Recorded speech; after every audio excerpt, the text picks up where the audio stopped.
Olá pessoal, tudo bem? Vimos na aula passada, primeiro reinado, período regencial, a partir dessa aula, segundo reinado. Observe essa gravura.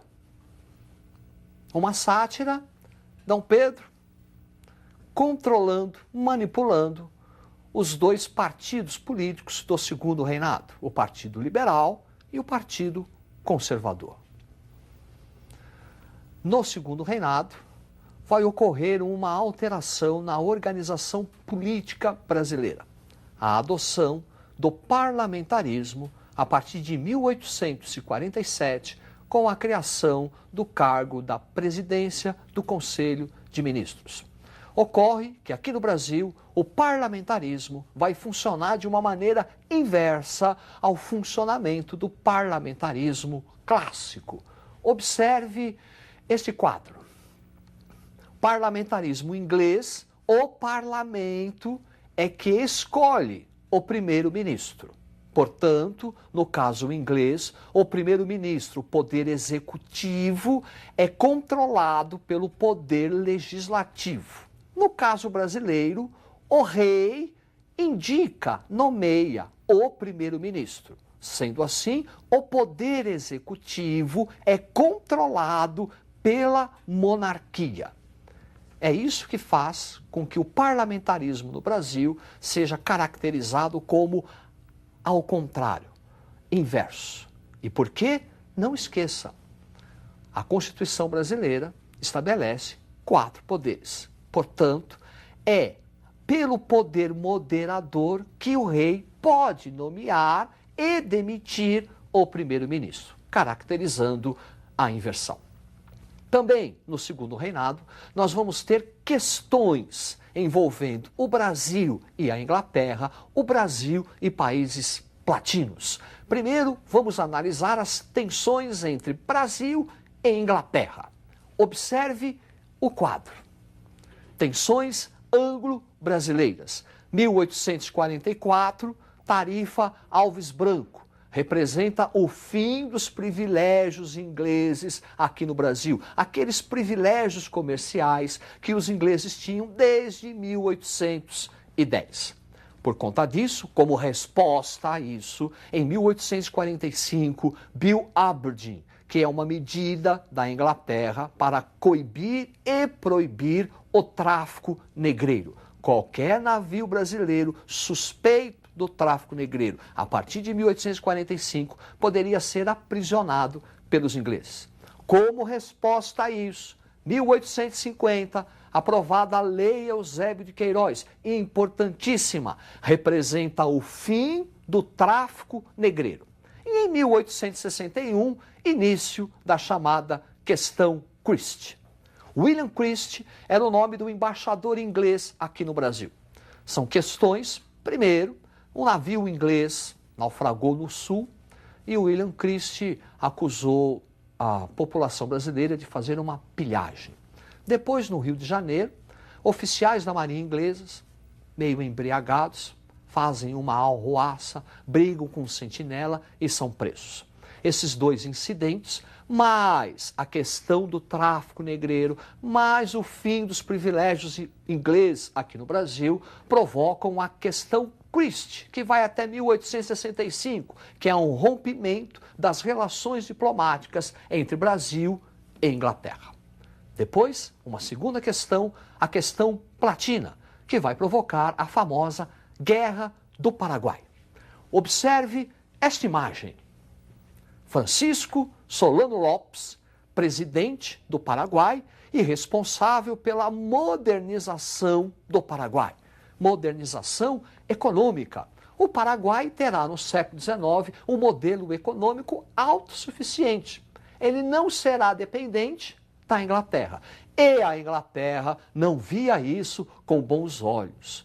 E a Inglaterra queria destruir esse modelo econômico. E a oportunidade virá com a famosa Guerra do Paraguai. Observe o quadro. Guerra do Paraguai, 1864, 1870.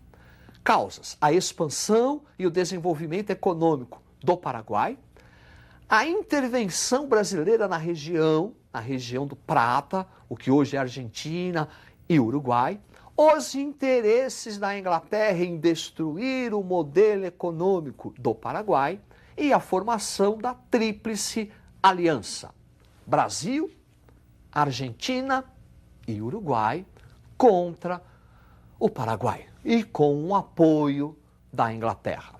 O resultado: vitória da Tríplice Aliança no campo militar, porque economicamente quem se beneficiou da guerra foi a Inglaterra. Conseguiu mais um mercado consumidor, conseguiu mais um dependente do seu capitalismo. Também no segundo reinado, nós vamos observar a atividade, a expansão da atividade cafeeira. Observe o mapa. Aí está a expansão do café. Primeiro, no Vale do Paraíba, Rio de Janeiro, e depois uma expansão para o oeste paulista. Quando falamos de café, nós falamos de duas áreas produtoras de café. Uma no Rio de Janeiro, a outra em São Paulo. Observe as áreas. Aí está, Vale do Paraíba, uma área onde os grandes proprietários defendem e apoiam a monarquia, utilizam-se da mão de obra escrava, fazendo dessa área uma área ainda tradicional. No oeste paulista, os grandes proprietários de terra apoiam o ideal republicano, adotam a mão de obra assalariada. Não se esqueçam que desde 1850 não entram mais escravos no Brasil, lei Eusébio de Queiroz, fazendo dessa área uma área moderna. A expansão do café também vai trazer uma série de modernizações para a sociedade, a economia e a política nacional. Observe o quadro. Café e a modernização. A construção das ferrovias para melhor escoamento da área produtora de café, o oeste paulista, até a área exportadora, Porto de Santos. Desenvolvimento do sistema bancário. Desenvolvimento das cidades, o urbanismo, Avenida Paulista, São Paulo, Avenida Rio Branco, Rio de Janeiro, um surto industrial e o desenvolvimento das relações assalariadas, trabalho assalariado. Sobre o surto industrial, é sempre bom citarmos Irineu Evangelista de Souza, o nosso Barão de Mauá. Um homem que vai se envolver em várias atividades industriais, comerciais, companhias de navegação, sistemas financeiros, casas de moeda. Barão de Mauá, o grande industrial do século XIX. Sob a substituição do trabalho escravo para o trabalho assalariado, nós vamos ter a participação dos imigrantes italianos. Observe a gravura. Imigrantes italianos trabalhando na lavoura cafeeira. O segundo reinado também é caracterizado pelo fim da escravidão. Vamos observar agora o processo que resultou na extinção da escravatura no Brasil. Observe o quadro. Fim da escravidão, resultado da pressão internacional, especialmente dos países capitalistas. Como já dissemos, escravo não recebe salário, portanto não é consumidor. A expansão da atividade cafeeira, aliada ao fim do tráfico negreiro e à necessidade de mão de obra. Daí o recurso, o imigrante italiano principalmente, e o abolicionismo. Sobre o abolicionismo, nós vamos ter uma série de legislações. Primeiro, a Lei do Ventre Livre, 1871, Lei dos Sexagenários, 1885, e Lei Áurea, 1888. Lei Áurea, que acabou com a escravidão no Brasil, 13 de maio de 1888. Não representou uma melhora na vida do negro. Deixou de ser escravo e virou um marginal, pois não foi dada a oportunidade ao trabalho, à saúde, ao lazer, à habitação. De escravo, passou a ser um marginal. Ainda no segundo reinado, nós vamos ter o chamado movimento republicano, que vai contribuir para a queda do segundo reinado. Vamos analisar aqui, em primeiro lugar, os motivos que provocaram a queda da monarquia brasileira. Observe o quadro. Fim do Império Brasileiro. Processos de modernizações do século XIX ligados ao café, desenvolvimento do urbanismo, desenvolvimento do sistema financeiro, modernizações. Questão religiosa envolvendo o Império e a Igreja. É contra o regime do padroado, contra a intervenção do Estado nos assuntos religiosos.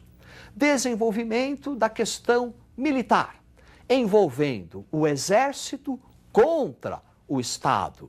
Desde o final da Guerra do Paraguai, o exército brasileiro passa a reivindicar uma maior participação nas decisões políticas. Questão social que envolve a crise do escravismo, o processo de abolição da escravatura. Aqueles grandes proprietários de terra do Vale do Paraíba, após a abolição da escravatura, colocam-se contra o Império. E o movimento republicano. Movimento republicano que vai ter adeptos nas cidades, intelectuais, estudantes de direitos, e também vai conseguir o apoio dos grandes proprietários de terra, os fazendeiros de café do Oeste Paulista. Esse movimento republicano pode ser dividido em duas correntes. Observe-as. Corrente evolucionista, liderada, entre outros, por Quintino Bocaiúva, defendia a implantação da República de forma gradual, sem a participação popular. E o movimento revolucionário, entre seus líderes, Silva Jardim, o oposto do evolucionista, a implantação de da República através de uma revolução com participação popular. A tendência que ganhou foi a tendência evolucionista. E em 15 de novembro de 1889 foi proclamada a República. Representa o final do segundo reinado e o início de uma nova fase política na história brasileira. Agora, a proclamação da República não muda muita coisa na história brasileira. Continuamos com o modelo agrário exportador. Continuamos com o modelo ainda das origens coloniais. E com a implantação da República, a atividade do café vai continuar a ser a principal atividade econômica. Vimos então na aula de hoje o segundo reinado, as tensões, Guerra do Paraguai, questão Christie, a evolução do café e as suas consequências para o Brasil e o nosso movimento republicano. É isso aí, tenham uma boa sorte, estude e até a próxima.